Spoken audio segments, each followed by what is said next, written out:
예, 오늘 말씀 읽어보시니까 어떻습니까? 내용이 조금 낯설고 좀 복잡하다 이런 느낌이 드시죠? When we first read today's passage, it may feel somewhat unfamiliar and complicated. 왜냐면요, 본문에 보시면 처음에 숫소를 잡아서 속죄 제사를 드리고요.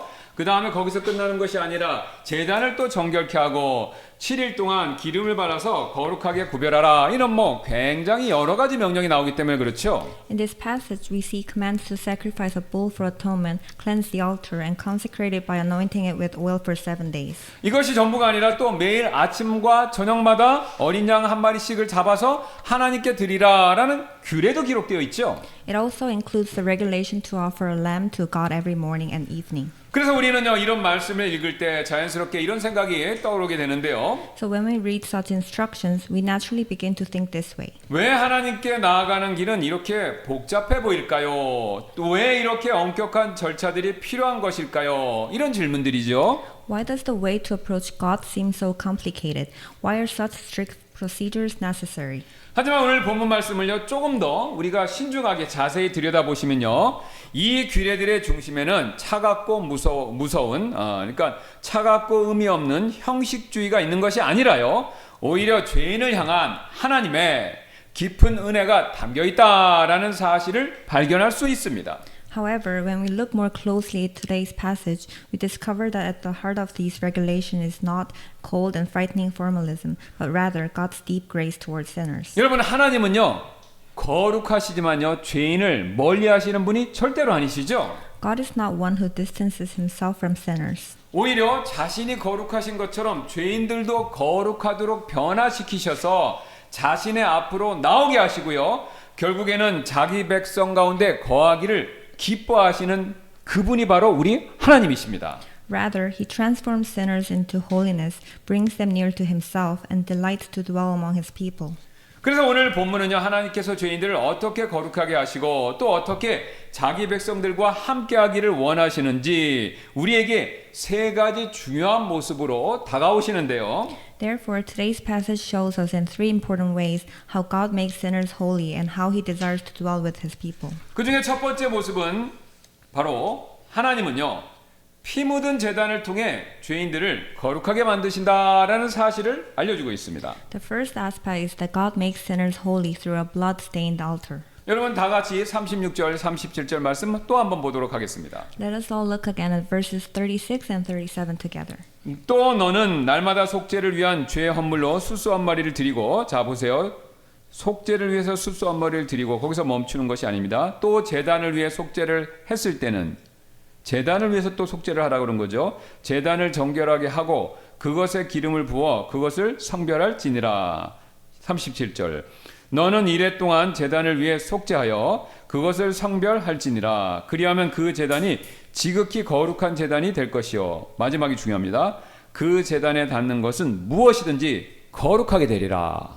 And thou shalt offer every day a bullock for a sin offering for atonement, and thou shalt cleanse the altar when thou hast made an atonement for it, and thou shalt anoint it to sanctify it. 7 days thou shalt make an atonement for the altar and sanctify it, and it shall be an altar most holy. Whatsoever toucheth the altar shall be holy. 여러분 지금 36절, 37절 말씀 보시면요, 하나님께서는요 뭘 말씀하시죠? 제단 얘기하시죠? 근데 이 제단을요 7일 동안 속죄하라 이렇게 얘기하십니다. In verses 36 and 37, God commands the atonement be made for the altar for 7 days. 지금 제단을 속죄하라라는 이 말씀 가운데 우리는 한 가지 흥미로운 사실을 보게 되는데요. Here we observe an interesting fact. 여러분 제단은요 제단의 구성 요소가 뭐죠? 돌이 있고요. 그 다음에 시든 나무 같은 나무가 있고요. 그 밖에 노스를 입힌 돌과 나무, 노스로 만들어진 일종의 물건이죠. 물건일 뿐이죠. The altar is merely an object made of stone, wood, and bronze.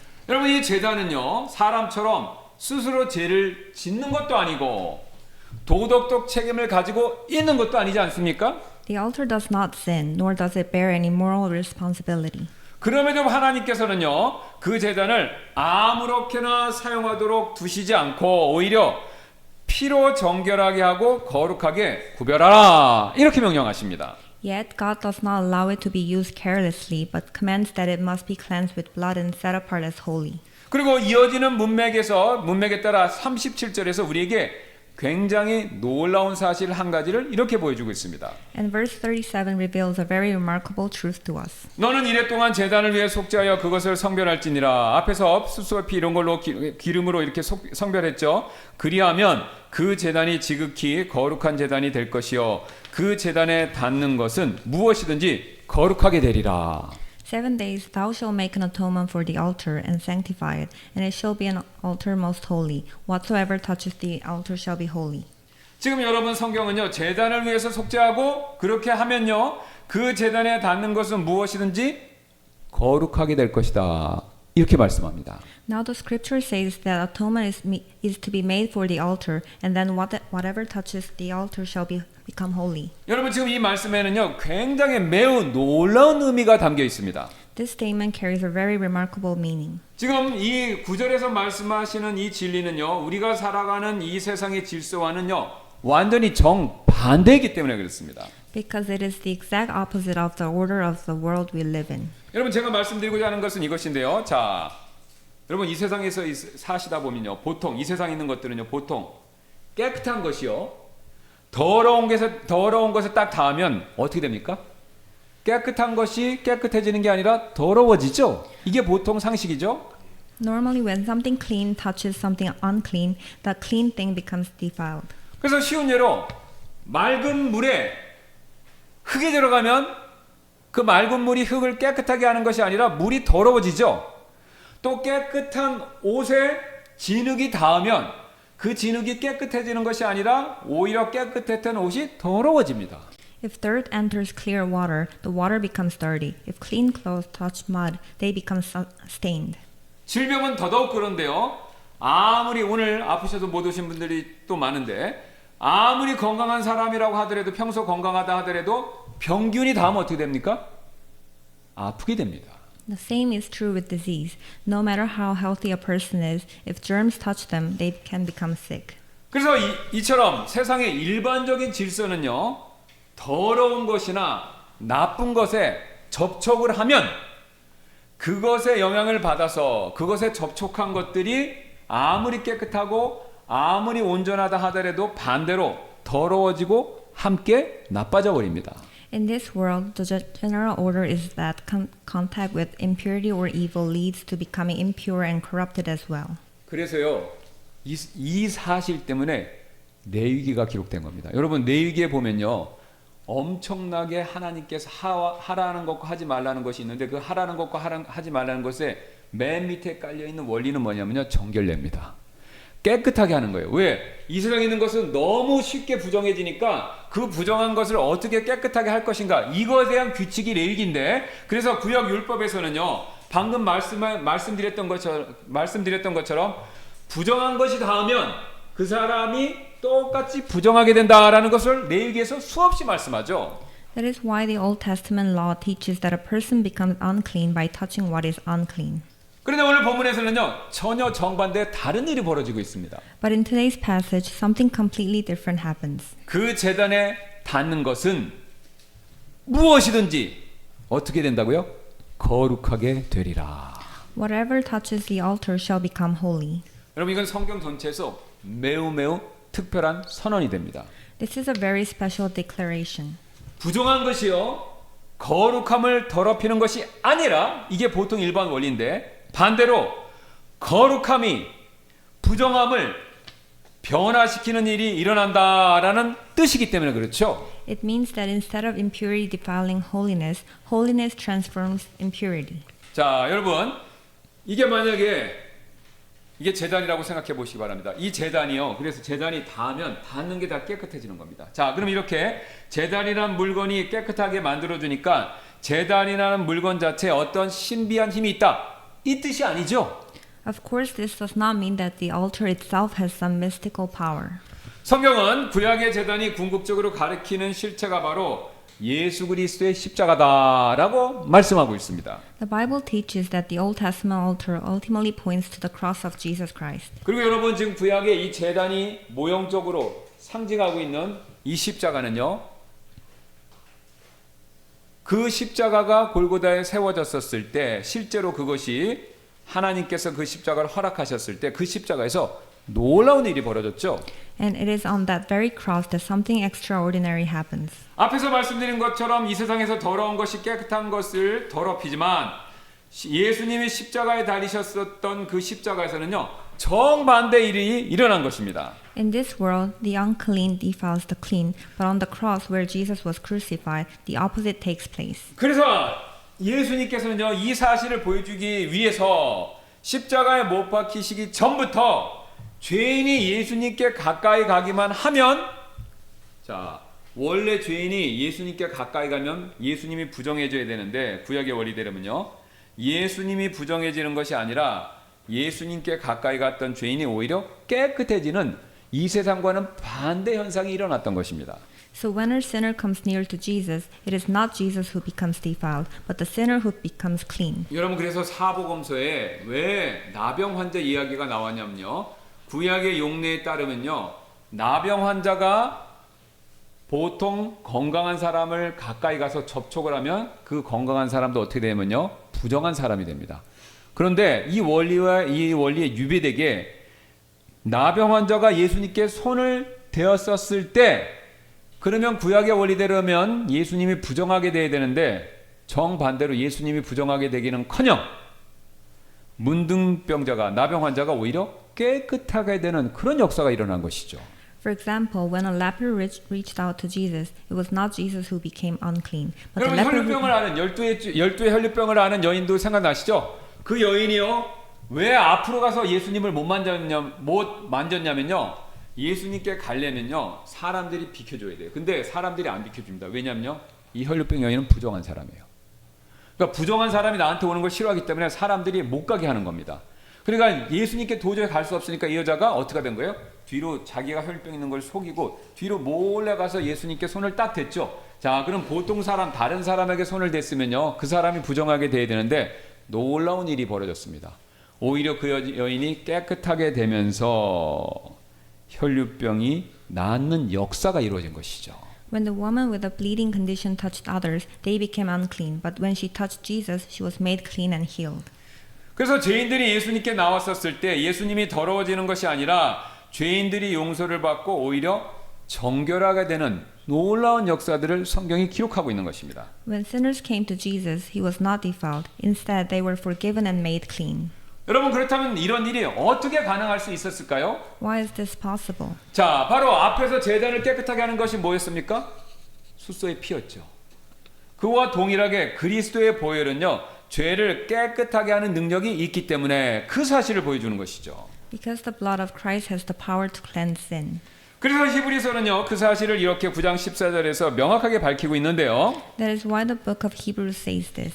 하물며 영원하신 성령을 통해 자신을 점없이 하나님께 희생물로 드리신 그리스도의 피가 얼마나 더 많이 너희 양심을 죽은 행위들로부터 정결하게 하여 살아계신 하나님을 섬기게 하겠느냐라고 히브리서가 이 사실을 명확히 밝히죠. How much more shall the blood of Christ, who through the eternal Spirit offered himself without spot to God, purge your conscience from dead works to serve the living God? 여러분 여기서 우리는요, 지금까지 내용을 통해서 한 가지 놀라운 사실을 발견하게 되는데요. Here we discover one remarkable truth. 여러분, 이 세상에서는요, 더러움을 퍼뜨리는 것들이 참 무척 많지 않습니까? In this world, there are many things that spread impurity. 우리가 잘 아는 죄도 그렇고 두려움도 그렇고 절망도 그렇고 그런 것들이 굉장히 많습니다. Sin, fear, and despair all do the same. 그러나 이 세상에서 오직 한 곳만 이런 더러움을 깨끗하게 만들 수 있는 곳이 있는데요. 그것이 바로 예수 그리스도의 십자가가 됩니다. But there is only one place in this world that makes impurity clean, the cross of Jesus Christ. 그래서 누구든지 더럽고 부정한 죄를 가지고 십자가로 나오기만 하면 그리스도의 피를 통해서 깨끗함을 입게 되는 것이죠. Therefore, anyone who comes to the cross with defiled and sinful guilt is cleansed through the blood of Christ. 여러분, 자, 우리가 구약 성경에서 이 부정함에 대해서 굉장히 말씀을 많이 하는데 이 부정함이라는 개념은 굉장히 중요합니다. 보세요. 부정한 죄인이 십자가로 오면요, 오히려 되돌아갈 때는요, 그 죄인이 거룩함을 입고 깨끗하게 되어서 돌아간다라는 것이죠. As a result, the sinner who was once unclean returns clothed in holiness. 그래서 오늘 본문이 바로 제단, 오늘 본문에 나오는 제단이 우리에게 보여주는 그 내용은 바로 이 방금 말씀드린 복음의 그 능력이 되는 것이죠. This is the power of the gospel that the altar reveals to us in today's passage. 여러분, 지구상에서 가장 지저분한 곳 중에 하나가 어딘지 아시나요? Do you know where the dirtiest places on earth are?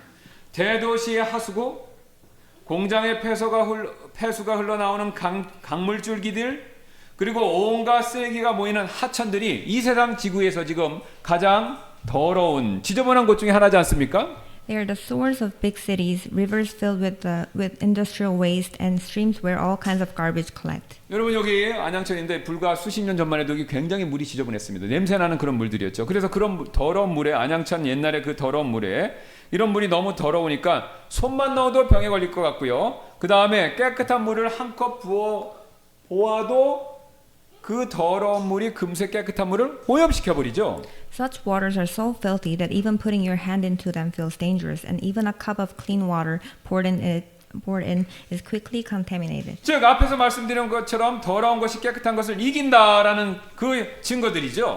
This is the principle we know in this world. Impurity overcomes what is clean. 그런데 이 모든 더러운 하수와 폐수가 마지막에 최종적으로 도달하는 곳이 있습니다. 그곳이 어디냐면 바다지 않습니까? But where do all these filthy waters ultimately end up? In the ocean. 근데 여러분 놀라운 사실은요. 전 세계에 흘러들이는 엄청난 양의 오물과 독곡물이 바다로 한없이 들어가도요. 바다 전체가 절대로 썩거나 부패하거나 그것이 퇴색하거나 퇴보한 적이 한 번도 없습니다. Remarkably, even though massive amounts of waste and toxins flow into the ocean from all over the world, the ocean does not rot. 왜 그렇죠? 바다는요. 그 거대한 품으로 모든 더러움을 받아내고 스스로 그것을 정화해내는 능력이 있기 때문에 그렇지요. Instead, the ocean receives all impurity into its vast depths and purifies itself. 예, 바다의 짠 성분과 거대한 생명력이 모든 부정함, 더러움을 극복하고 이겨내 버리는 것이죠. This is because the ocean's salt and its immense life-sustaining power overcome all that impurity. 여러분 오늘 본문이 말하는 제단이 닿는 것이 닿는 것마다 거룩해지리라라는 선언이 바로 이와 같은 것을 의미하고 있습니다. 이와 똑같은 원리를 설명하는 것이죠. This is exactly what today's declaration means. Whatever touches the altar shall become holy. 여러분 우리는 세상에서 나온 죄의 오물 이것을 뒤집어 쓴 채 우리가 거룩하신 하나님께 나갈 때 사실 속으로 걱정할 때가 많이 있습니다. When we, covered in the filth of sin from the sewer of this world, come before a holy God, we begin to worry. 즉 이런 식이죠. 나 같은 더러운 자가 하나님께 나가면 하나님을 오히려 모독하는 게 아닐까? 하나님의 거룩함을 손상시키는 것이 아닐까? 우리는 이렇게들 많이 생각하죠. Would someone as unclean as I defile God if I approach him? Would I ruin his holiness? 그러나 여러분 오늘 제단을 통해서 보여주는 복음은 정반대의 사실을 얘기하고 있죠. But the gospel says the exact opposite. 우리가 아무리 추한 죄를 안고 가까이 나간다 하더라도 예수 그리스도라는 그분의 놀라운 은혜의 바다에 닿는 순간 우리의 더러움이 주님을 더럽게 오염시키는 것이 아니라 주님의 거룩하심을 손상시키는 것이 아니라 오히려 주님의 거룩함이 우리의 죄를 삼켜버리고 정반대로 우리를 깨끗하고 정결하고 역으로 우리를 주님처럼 거룩하게 만들어준다라는 것이죠. No matter how ugly our sins are, the moment we touch the ocean of grace, Jesus Christ, our impurity does not contaminate him. 여러분 Rather, 제가 여기 컵이 있는데 여기 잉크 하나를 떨어뜨리면요. 이 컵은요. 금방 잉크에 물듭니다. 그러나 바다에 떨어뜨리면요. 그 잉크 한 방울이 흔적도 없이 바닷물 가운데 흩어져서 아무런 영향을 끼칠 수 없듯이 십자가라는 거룩한 제단에 닿은 우리의 모든 부정함도요. 주님의 거룩함 앞에서는요. 깨끗이 사라져버린다라는 것이죠. just as a drop of ink disappears without a trace in the ocean, all our impurity vanishes before the holiness of the cross. 여러분 우리는 이 사실을 꼭 기억하셔야 되는데요. 주님은요. 우리의 죄도 크지만 우리의 죄보다 더 크신 분이시고요. 주님의 거룩함은요. 우리의 추악함보다 훨씬 더 강하고 그 모든 것을 변화시킬 수 있을 만큼 위대하고 대단하다라는 그 사실입니다. The Lord is greater than our sin, and His holiness is far stronger than our corruption. 그래서 우리가요, 내 죄가 아무리 더럽고 추하고, 이거 내 죄가 너무 큰데?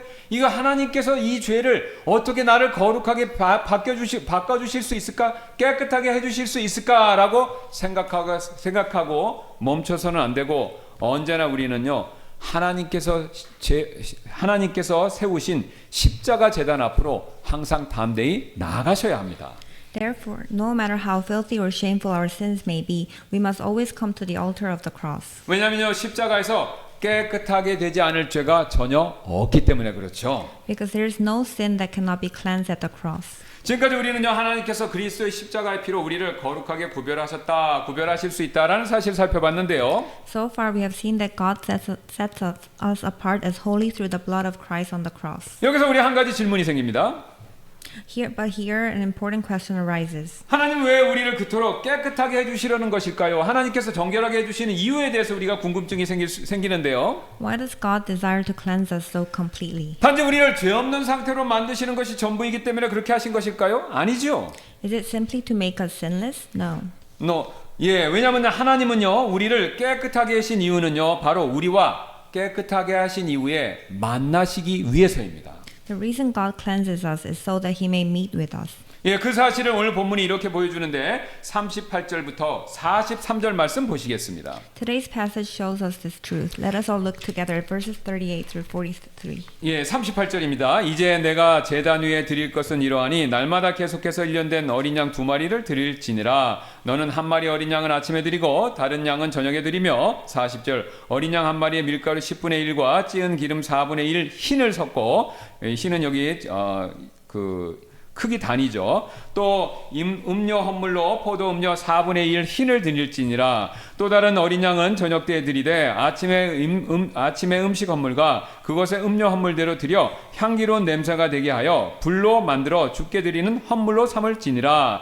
이것은 너희 대대로 주 앞에 회중의 성막문에서 계속해서 드릴 번제 헌물이니라.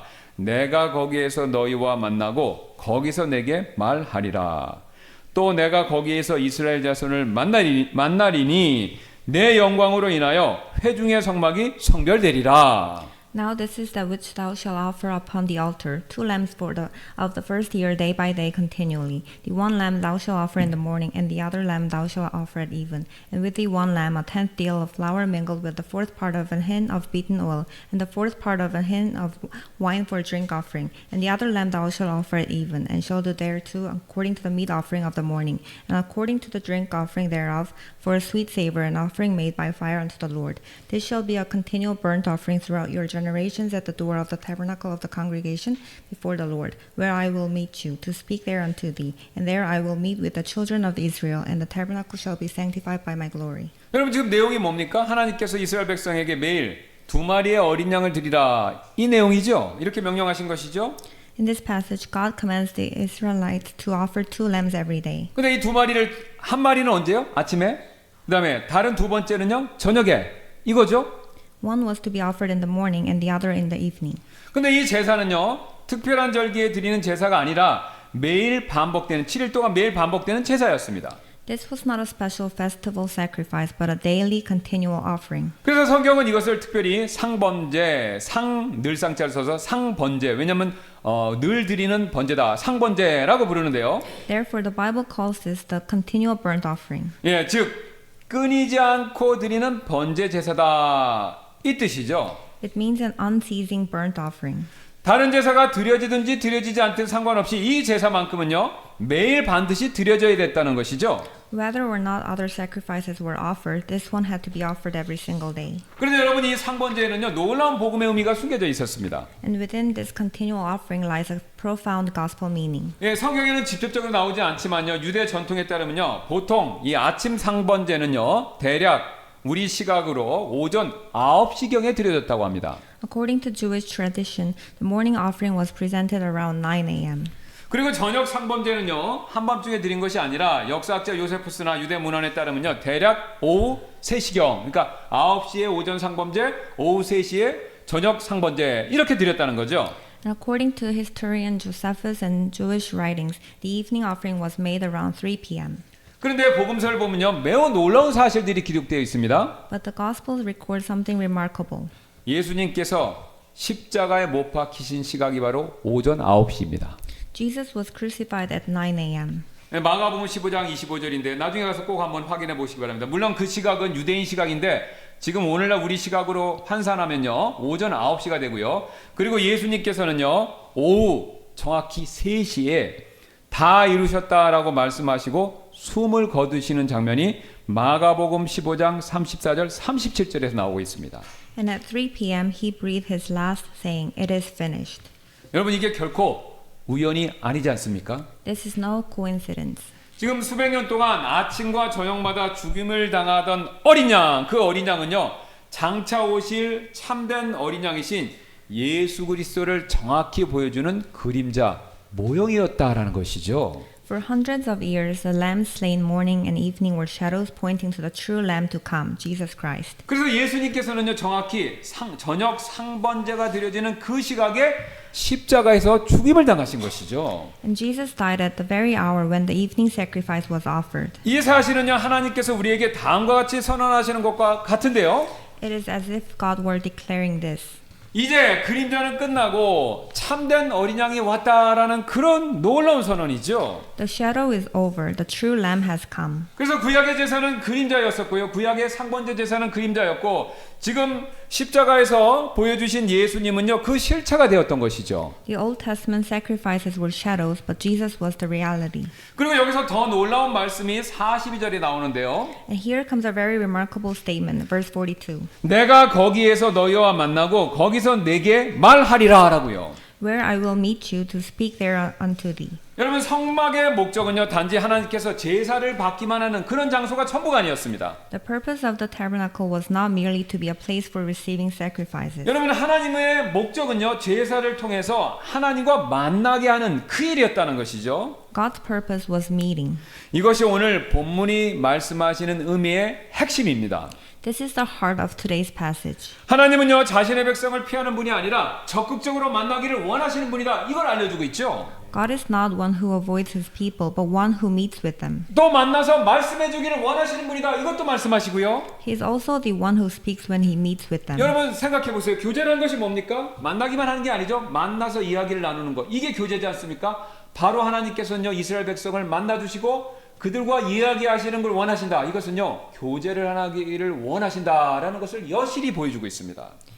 Meeting and speaking imply fellowship, and God delights in having fellowship with us. 사실 구원받은 우리는요. 하나님을 완전히 부정하는 무신론자까지 되지는 않지요. In truth, as those who are saved, we do not become atheists who completely deny God. 그러나 하나님을 삶의 중심에 모시는 일 대신에 필요할 때만 찾는 보조 수단처럼 하나님을 그렇게 따로 옆으로 비켜 놓을 때가 사실 많이 있죠. Yet, instead of placing God at the center of our lives, we often treat him like a backup resource, turning to him only when needed. 여러분 현대인들이 외출할 때요 가장 불안해하는 어떤 면에서는 불편해하는 순간이 언제인지 아시나요? Do you know when modern people feel most anxious when they go out? 예, 바로 이 스마트폰 배터리가요 5%나 3%처럼 거의 바닥에 가까울 때 우리 현대인들은 거의 무의식적으로 불편해하거나 불안해합니다. It is when their smartphone battery drops to around 5% or 3%, nearly empty. 그 순간 3% 5%밖에 아니면 1% 밑으로 떨어지면요 마음이 급해지죠. 그래서 주변을 막 두리번거리며 콘센트를 찾거나 아니면 보조 배터리 갖고 있으면 보조 배터리를 꺼내서 얼른 그래서 꼽지요. At that moment, we grow anxious, look around for an outlet, or reach for a portable charger. 그런데 여러분 가만히 생각해 보면요 우리의 영적 삶도 제가 방금 말씀드린 이런 모습일 때가 굉장히 많습니다. But when we think about it, our spiritual lives often look very similar. 우리는 평소에는요 내 힘과 내 계획을 가지고 살아가다가 우리의 영혼이 거의 방전이 되는 것 같은 순간이 되어서야 그때야 비로소 하나님을 찾을 때가 많이 있지 않습니까? We live by our own strength and plans, and only when our souls feel nearly drained do we finally seek God. 마치 하나님을요 필요할 때만 잠깐 꽂아 쓰는 보조 배터리처럼 생각할 때가 많이 있다라는 것이죠. It is as if we treat God like a portable charger we plug into only when necessary. 예를 들어서 힘들 때는 하나님께 기도하시죠. 중요한 시험을 앞둘 때는 시험을 앞두고 있을 때 하나님을 열심히 찾죠. 병원 검사, 중요한 검사를 기다릴 때도 또 경제적으로 막막한 상황에 닥칠 때도 하나님께 열심히 기도합니다. 우리는. For example, we pray when we are struggling, seek God before exams, and pray again while waiting for medical results or facing financial difficulties. 그러나 그런 상황이 조금만 나아지고 그런 어려움이 조금만 지나가면 우리는 금세 다시 내 힘, 내 계획, 내 통제력에 의지하는 삶으로 쉽게 돌아가 버릴 때가 많이 있죠. But as soon as things improve, we quickly return to relying on our own strength, plans, and control. 여러분 하지만 우리 하나님은요. 우리가 위급할 때 급할 때만 찾는 응급실용 하나님이 절대로 아니십니다. However, God is not an emergency room God whom we seek only in crisis. 또 일주일에 주일 한 번에만 뵙는 일주일용 하나님도 아니시고요. Nor is He a once a week Sunday God. 우리 하나님은요. 우리의 하루하루와 함께 하시기를 원하시는 매일의 하나님이시죠. God is a daily God who desires to be with us every single day. 그래서 하나님께서는요. 오늘 이스라엘 백성에게 아침과 저녁 매일 제사를 명령하셨던 것입니다. That is why God commanded Israel to offer sacrifices in the morning and in the evening. 하나님이 이런 상번제를 주신 이유는 백성이 종교적으로 이스라엘 백성이 종교적으로 지치게 힘들게 힘들게 만들려고 주신 것이 아니었습니다. God did not give this continual offering to exhaust His people religiously. 오히려 백성의 하루의 시작과 끝에서 하나님과 꼭 붙어 있는 연결된 상태에서 살게 하시기 위해서 상번제를 명령하신 것입니다. Rather, it was so that they would live connected to Him at the beginning and end of each day. 제가 얼마 전 한 다큐멘터리에서 우주 비행사들이요 우주선 밖으로 나가서 수리 작업을 하는 장면을 본 적이 있었습니다. Recently, I saw a documentary showing astronauts performing repairs outside a spacecraft. 여러분 우주 밖으로 나왔을 때 우주 비행사가요 이 끝없이 펼쳐진 우주 공간에서 그들이 미아가 되지 않고 유일하게 의지할 수 있었던 것은요 자신의 몸과 우주선을 연결해주는 가느다란 그런 줄 한 가닥밖에 없었습니다. In the vastness of space, the only thing they relied on was a thin line connecting their bodies to the spacecraft. 그 줄을 우주 비행사들은 생명줄, 테더라고 부르는데 생명줄이라고 부르는데 만약 여러분 그 줄이 끊어지면요 그 사람은 어떻게 되는 겁니까? 우주선 밖으로 내동댕이 쳐지면서 한없이 우주를 떠돌아다니는 산소 탱크가 떨어질 때까지 우주의 미아가 될 수밖에 없는 것이죠. That line is called a tether, and if it breaks, the astronaut would drift aimlessly in space. 여러분 우리의 영혼도 이와 같을 때가 사실 많이 있지 않습니까? Our souls are the same. 아침 저녁으로 기도하고 말씀을 읽는 일 역시 우리가 하나님과의 관계에서 떨어져 나가지 않도록 붙들어주는 영적인 생명줄과 같은 역할을 하고 있습니다. Praying and reading the Word morning and evening function like a tether that keeps us from drifting away from our relationship with God. 그런데 종종 우리는요 이 사실을 잊고 이렇게 말할 때가 있죠. Yet we often say this. 저 너무 바빠서 기도할 시간 없습니다. I don't have time to pray. 또 너무 제가 정신이 없어서 말씀을 읽을 시간이 없습니다. I don't have time to read the Word. 여러분 그러나 바로 그렇기 때문에 말씀을 읽을 시간도 기도할 여유도 없기 때문에 우리의 마음은요 더 쉽게 무너져 내릴 뿐이죠. But precisely because of this, our hearts collapse more easily. 그래서 하루의 삶 가운데서 작은 일에 쉽게 분노하고요. 예상치 못한 상황에서 쉽게 낙담하고 또 앞날을 생각할 때 쉽게 두려움에 빠지고 유혹 앞에서 크게 흔들릴 때가 많이 있지 않습니까? We become easily angered over small things, discouraged by unexpected situations, fearful about the future, and easily shaken by temptation. 그래서 하나님께서는 이 사실을 아시고 아침과 저녁의 제사를 통해서 우리에게 중요한 사실을 다음과 같이 말씀하고 계신 것이죠. That is why God tells us something important through the morning and evening sacrifices. 너는 나 없이 단 하루도 버틸 수 없는 존재다.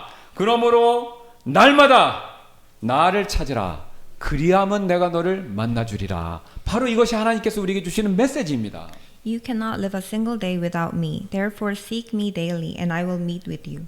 여러분 이스라엘 백성이요 하루를 제사로 시작하고 제사로 마쳤던 것처럼 우리 역시 하루를 하나님께 시작하고 하나님과 함께 마치는 그런 삶을 반드시 우리는 살아야 하죠. Just as Israel began and ended their day with sacrifice, we too must live by starting and ending our day with God. 그래서 이 사실을 잘 알았던 하나님의 마음에 합한 사람이라고 여김받았던 다윗은요 시편 55편 17절에서 그는 이렇게 기도했던 것입니다. That is why David, a man after God's own heart, prayed like this. 여러분 오늘 말씀을 잘 이해하셨으면 다윗이 왜 이렇게 기도했는지 이해가 가실 텐데요. 시편 55편 17절입니다. 저녁과 아침과 정오에 몇 번이요? 3번. 저녁과 아침과 정오에 내가 기도하고 크게 부르짖으리니 이에 그분께서 내 음성을 들으시리로다. Psalms chapter 55 verse 17. Evening and morning and at noon will I pray and cry aloud, and he shall hear my voice. 우리가 잘 아는 다니엘, 왕의 포고령에도 불구하고 창문을 예루살렘을 향해서 열고 몇 번 기도했습니까? 3번씩 꼭 기도했죠. And Daniel opened his window toward Jerusalem and prayed 3 times a day. 신약 성경도 이런 구약의 상번제 원리 또 이걸 실천했던 신약 구약의 인물들과 맥을 같이 해서 우리에게 같은 원리를 다음과 같이 가르쳐주고 있죠. The New Testament also teaches us the same principle.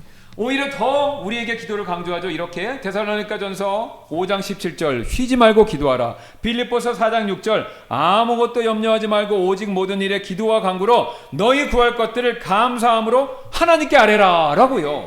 Pray without ceasing. Be careful for nothing, but in everything by prayer and supplication with thanksgiving, let your requests be made known unto God. 여러분 이처럼 우리는 하나님이 계신 것을 알지만요. 중요한 것은 끊임없이 항상 하나님을 기억하는 것.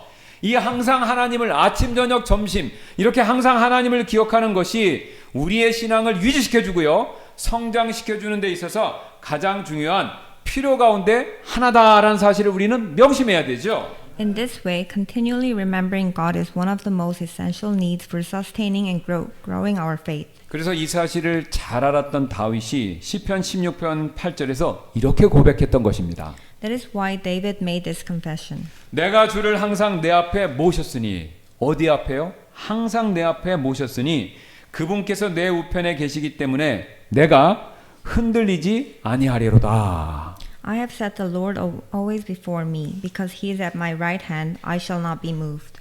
우리는 지금까지 하나님께서 우리와 매일 만나기를 원하신다라는 사실을 함께 살펴봤습니다. So far we have seen that God desires to meet with us every day. 그런데 하나님이 우리와 날마다 만나기를 원하시는 이유는 단지 잠시 대화하시고 그 다음에 각자 자신의 길로 흩어지기 위함 그 정도의 이유가 아니었습니다. But God does not desire to meet with us daily, simply to speak briefly and then send us on our separate ways. 하나님의 최종 목적은요, 자기 백성 가운데 거하시는 것, 이것을요 매우 기뻐하시기 때문에 하나님께서는 이 사실을 우리에게 말씀해주고 계시죠. God's ultimate purpose is that He delights to dwell among His people. 오늘 말씀에 따라 쭉 흘러내려왔었을 때 45절 46절의 말씀이 그 사실을 이렇게 알려주고 있는데요. Verses 45 and 46 tells us this truth. 자, 앞에서 하나님께서 지금 만나주시겠다라고 말씀하시죠. 그 다음에 45절 46절은 이렇게 말씀하십니다. 내가 이스라엘 자손 중에 거하여 그들의 하나님이 되리라. 거하시면서 하나님이 되시겠다. 그들의 하나님이 되시겠다. 이렇게 말씀하시고 46절 내가 그들 중에 거하려고 그들을 이집트 땅에서 데리고 나온 주 그들의 하나님인 줄을 그들이 알리라. 나는 주 그들의 하나님이니라. 이렇게 말씀합니다. And I will dwell among the children of Israel, and will be their God. And they shall know that I am the Lord their God, that brought them forth out of the land of Egypt, that I may dwell among them. I am the Lord their God. 여러분 이 말씀 굉장히 놀라운 선언이지 않습니까? This statement is very remarkable declaration. 지금 하나님은 여기서 단순히 내가 그들을 이집트에서 건져내겠다. 건져내는 것이 목적이었다. 이렇게 말씀하시고 끝내는 것이 아니었습니다. Here, God does not simply say, I brought them out of Egypt and stop there. 오히려 하나님은요, 내가 그들 가운데 거하려고 그 목적 때문에 그들을 이집트에서 인도해냈다. 이렇게 말씀하셨죠. He clearly says, I brought them out of Egypt so that I might dwell among them. 즉 출애굽의 목적은요, 단지 이스라엘 백성들을요 노예 상태에서 해방시키는 것 거기에 전부가 아니었던 것입니다. In other words, the purpose of the Exodus was not merely liberation from slavery. 또한 이집트에서 탈출시킨 이스라엘 백성을요 가나안 땅에 정착시키는 것만도 최종 목적이 아니었고요.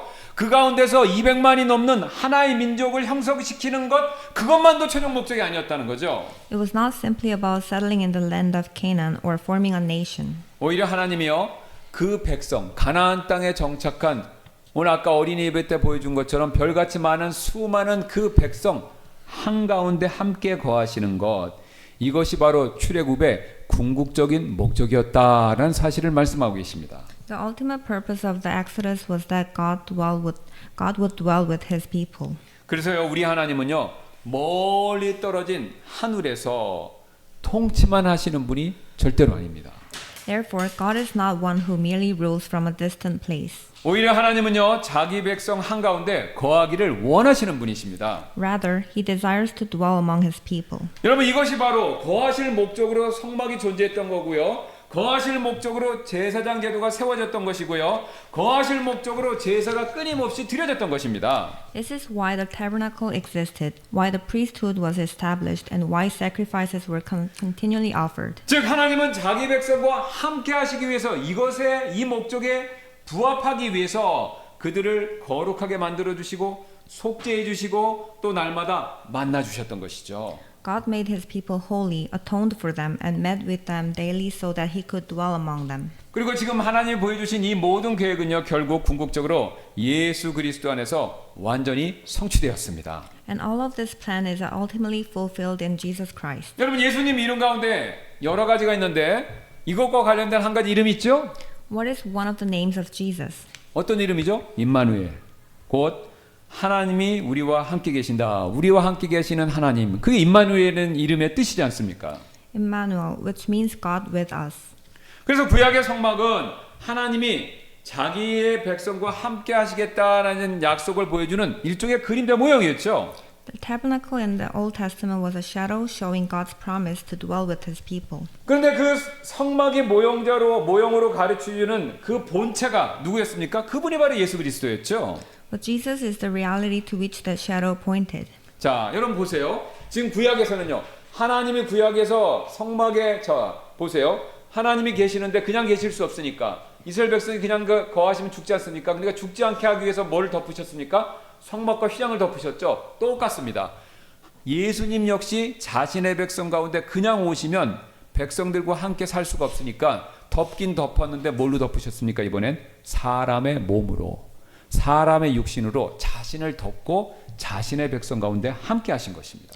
In the Old Testament, God dwelt in the tabernacle, but in the New Testament, he dwelt among us in the flesh. 그리고 이제는요 부활 승천하신 예수님께서 어떻게 하셨습니까? 성령님을 통해서 우리 안에 이제 우리 사람을 또 하나님께서 성막 삼으셔서 우리 안에 거하시고요. 그 다음에 미래에 있을 새하늘과 새 땅에서는요 하나님께서 자신의 백성 사이에 아무런 장벽도 없이 우리의 본질적인 존재가 위로 올라가 버렸기 때문에 아무런 장벽도 없이 그때는 영원히 함께 하실 수 있게 되는 것이죠. And now he dwells in us through the Holy Spirit, and in the new heaven and new earth, he will dwell with his people forever without any barrier.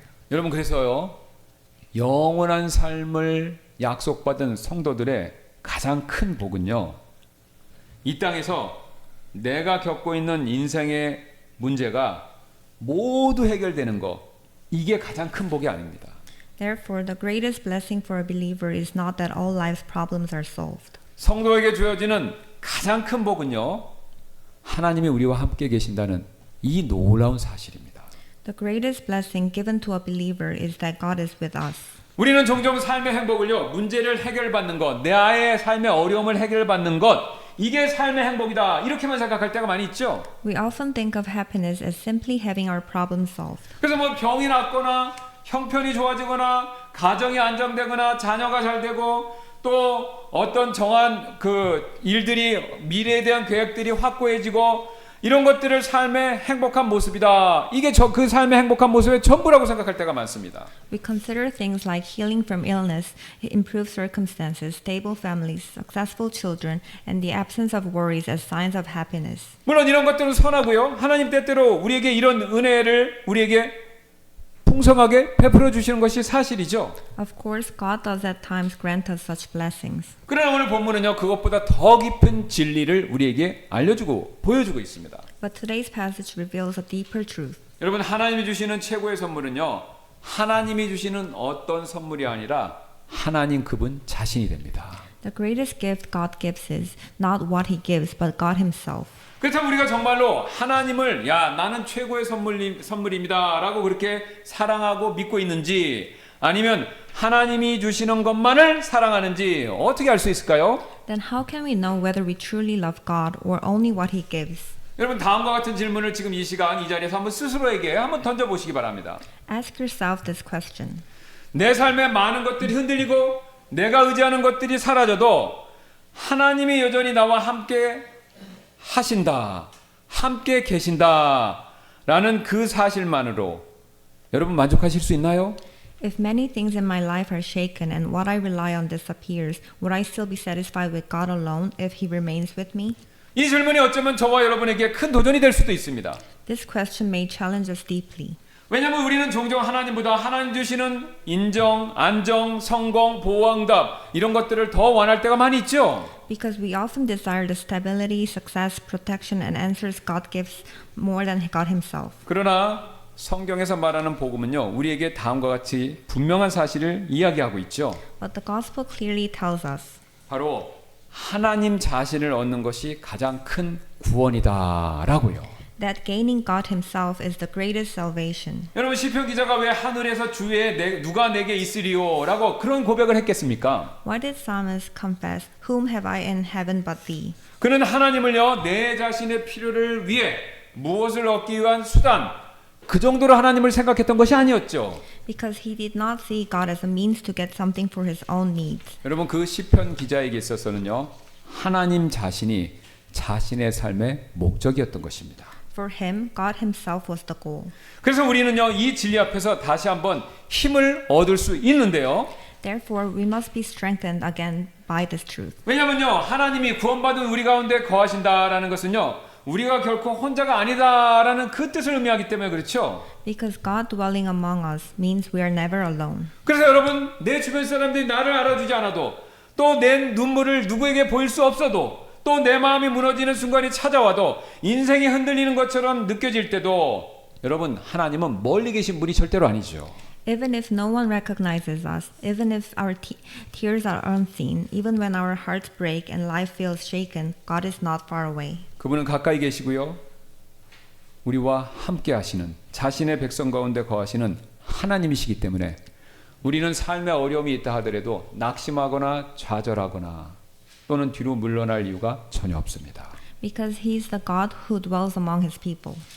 오늘 우리가 점심시간에 어린이 예배 때 살펴봤던 내용들인데요. 우리 창세기 15장 1절 보면요, 아브라함이 동방의 왕들과의 큰 승리를 거둔 직후에 소돔 왕이 보복할까봐 마음속 깊이 두려움에 사로잡힌 장면이 15장 1절에 나오고 있죠. In Genesis chapter 15 verse 1, we see that even after a great victory, Abraham was deeply afraid that the king of Sodom might retaliate. 그때 그는요, 두 가지 이유 때문에 마음이 흔들리고 있었습니다. 소돔 왕과 동방 왕들에 대한 보복에 대한 두려움, 그 다음에 여전히 자식이 없다는 현실적인 결핍, 이것 때문에 마음이 크게 흔들리고 있었죠. His heart was shaken by fear of revenge and the reality that he still had no child. 그래서 우리가 앞서서 어린 예배를 보신 분들은 아시겠지만 하나님은 환상 중에 나타나셔서 아브라함에게 이렇게 말씀해 주셨습니다. At that moment, God appeared to Abraham in a vision and said this. 15장 1절이죠. 아브라함아 두려워하지 말라. 나는 너의 방패요. 너는 너의 지극히 큰 보상이니라 라고요. Fear not, Abraham, I am thy shield and thy exceeding great reward. 여러분 이 말씀 매우 놀라운 선언이지 않습니까? This statement is a very remarkable declaration. 지금 하나님께서는요, 창세기 15장 1절에서 내가 너에게 방패를 주겠다 이렇게 말씀하시지 않고 내가 너에게 큰 보상을 주겠다라고 그렇게 말씀 안 하고 계시죠? God did not say, I will give you a shield, nor did he say, I will give you a great reward. 오히려 하나님께서는요, 내가 그 방패고 내가 너의 보상이다 이렇게 말씀하십니다. Instead, he said, I am your shield and I am your very great reward. 여러분 이것이 바로 우리 가운데 거하시는 하나님의 본질, 본 모습이 됩니다. This is the very essence of the God who dwells among us. 하나님은요, 우리 밖에서 문제를 해결해 주시는 분으로만 계시는 것이 아니라 우리의 삶 속으로 찾아 들어오셔서 그분 자신이 우리의 안전이 되어 주시고 그분 자신이 우리의 만족이 되어 주시는 분이시라는 것이죠. God is not merely one who solves our problems from the outside, but he enters into our lives and becomes our security and our satisfaction himself. 여러분 사실 아브라함에게요, 아들이 생기는 것보다 더 큰 축복은요, 그 아들을 주시는 하나님이 아브라함과 함께 거하신다라는 그 놀라운 사실이었습니다. For Abraham, a greater blessing than having a son was that the God who gives the son dwelt with him. 그래서 오늘 그 같은 맥락에서 오늘 45절도 동일하게 그래서 이렇게 선언하고 있는 것이죠. Therefore, verse 45 of today's passage declares the same truth. 내가 이스라엘 자손 중에 거하여 그들의 하나님이 되리라. 여러분 보세요. 그냥 하나님이 아니라 그들의 하나님이 되리라. 이렇게 말씀하시죠. And I will dwell among the children of Israel and will be their God. 어느 부유한 아버지가 어린 아들에게 생일을 맞이하여서 아들아, 내 생일에 무엇을 사줄까? 갖고 싶은 선물이 있으면 다 말해보렴. 이렇게 물었습니다. A wealthy father once asked his young son, "What would you like me to buy for your birthday? Tell me everything you want." 그래서 아들은 잠시 생각하더니 뜻밖의 대답을 했는데요. 아빠, 저는 로봇도 좋고 게임기도 좋지만 이번 생일에는 그런 선물, 아무런 선물 안 사주셔도 됩니다. 이렇게 대답을 했습니다. After thinking for a moment, the son gave an unexpected answer. Dad, I like robots and game consoles, but for this birthday, you don't have to buy me anything. 그래서 의아해하는 아버지에게 아들은 환하게 웃으면서 아버지에게 이렇게 덧붙였는데요. The father looked puzzled, and the son added with a bright smile. 그 대신 제 생일 하루는 아빠가 회사에 안 가고 종일 저랑 같이 있어 주시면 안 돼요? 저는 아빠가 주는 선물보다 아빠랑 같이 있는 게 훨씬 더 좋아요. Instead, could you stay home from work that day and spend the whole day with me? I like being with you much more than any gift you could give me. 아버지는 그날 아들을 꼭 껴안아주며 한 가지를 깨달았습니다. That day, the father hugged his son and realized something. 아이에게 가장 필요한 것은 아버지가 사주는 물건이 아니라 아버지의 현존, 아버지의 함께함 그 자체였다라는 그 사실을 말이죠. What the child needed most was not what the father could buy, but the father's presence itself. 여러분 오늘 하나님 아버지의 마음이 꼭 이와 같으신 것이죠. The heart of God the Father is just like this. 하나님은 우리에게 복을 주시는 분이시기도 하지만 사실 하나님은요 우리에게 하나님 자신을 꼭 더 주고 싶어 하십니다. God is the one who blesses us, but more than that, He desires to give us Himself. 그래서 하나님이 오늘 이 복잡하게 보이는 제사 규례, 출애굽기 29장에 나오는 복잡하게 보이는 제사 규례를 통해서 우리에게 꼭 하고 싶었던 말씀은 다음과 같은데요. That is why through the complex sacrificial regulations of Exodus chapter 29, this is what God ultimately wanted to say to us. 나는 너희가 필요로 하는 선물을 주는 하나님에서 그치는 것이 아니라 너와 함께 살고 싶은 너의 하나님이 되기를 원한다라고요. I am not merely a God who gives gifts. I am your God who desires to dwell with you. 여러분 이번 한 주간 여러분 삶 한가운데 계신 하나님 그분을 꼭 바라보시기를 바랍니다. Therefore, this week, fix your eyes on God who is with you in the midst of your life. 그리고 이를 위해서 아침 저녁으로 그분과 함께하는 시간, 그분과 연결되는 시간, 이 시간도 그 시간을 꼭 가지시고요. Stay connected with Him morning and evening. 그리고 아브라함에게 들려주셨던 그 하나님의 음성, 그 말씀의 음성을요, 이번 한 주간 여러분 자신의 마음에도 꼭 다시 여러 번 들려주시길 바랍니다. And may you hear again in your own heart this week the voice that God spoke to Abraham. 바로 이 말씀이죠. 두려워하지 말라. 나는 너의 방패요. 너는 너의 지극히 큰 보상이니라. 이 말씀이죠. Fear not, I am thy shield and thy exceeding great reward. 여러분 이처럼 하나님은요 우리를 거룩하게 하시고요 만나주시고요 마침내 우리 가운데 거하시는 바로 그런 분이시죠. In this way, God makes us holy, meets with us, and ultimately dwells among us. 그래서 아침 저녁으로 우리는 이 하나님 한 분만으로 충분하다라고 항상 고백하시는 저와 여러분들이 되시기를 주님의 이름으로 축원합니다. Therefore, I bless you in the name of the Lord that you and I may confess morning and evening that God alone is enough for us. 그럼 우리 이 시간 잠시 이렇게 결단하고 기도하는 시간 갖도록 하겠습니다. Therefore, let us take a moment to make this commitment and pray together. 하나님 아버지 저의 어설픈 의로움을 내려놓고 오직 예수 그리스도의 보혈만이 저를 거룩하게 함을 믿고 의지합니다 라고요. Father God, I lay down my weak and insufficient righteousness and trust that only the blood of Jesus Christ makes me holy. 주님 응급실처럼 필요할 때만 주님을 찾는 것이 아니라 아침 저녁으로 주님과 연결되어서 매일 영적인 숨을 쉬며 그렇게 살겠습니다 라고요. Lord, I will not seek you only in times of emergency, but I will stay connected with you morning and evening, living each day by breathing spiritually in you. 성령 하나님, 주님이 주시는 것보다 주님 자신을 더 사랑하게 도와주세요. 그리고 그 주님으로 인해서 오직 그 주님으로만 인해서 참된 만족을 누릴 수 있도록 그렇게 저를 이끌어 주세요. Holy Spirit, help me to love not what you give, but you yourself more, and let me find true satisfaction in you. 우리 잠시 이렇게 마음속으로 결심하고 주님 앞에 결단하시는 시간 갖도록 하겠습니다.